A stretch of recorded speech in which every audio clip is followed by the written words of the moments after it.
So this book's been sitting on my reading list for a while now, and I finally got around to trying it. It's called Haven't Killed in Years by Amy Green.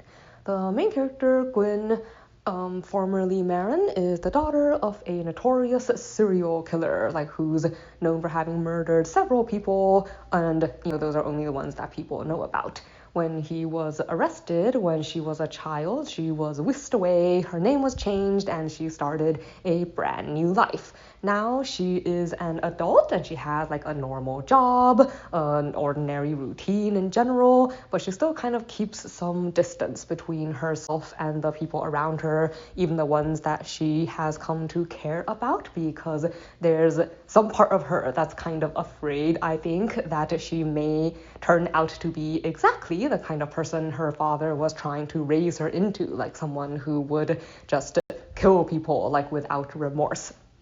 But unfortunately for Gwyn, her nice, ordinary life is interrupted when someone starts to send body parts to her house. This really unsettles her for obvious reasons. She's worried that this means someone has figured out her connection to the killer, figured out who she was, and that this might put not only herself in danger, but the people around her. And so Gwyn starts to try to figure out, who is doing this and why.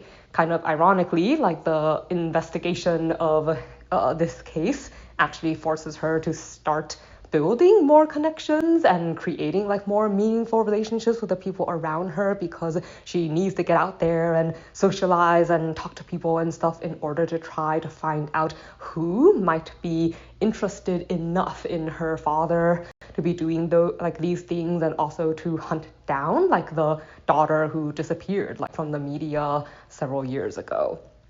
So yeah, this story follows the things that she was doing, where she tries to figure out what happened, and also explores some of the connections, I guess, between her past and her present, as she tries to reconcile where she is and who she's going to be.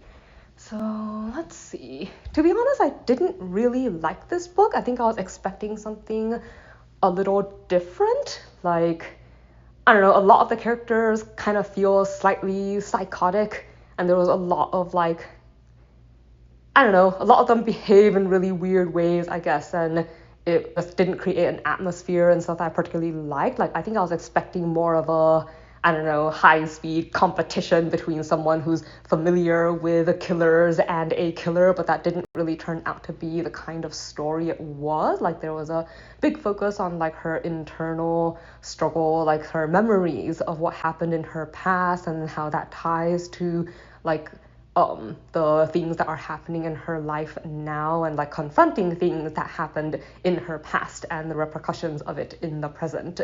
So I guess it was just a different kind of story than what I originally was anticipating. On the other hand, though, I do think it did, I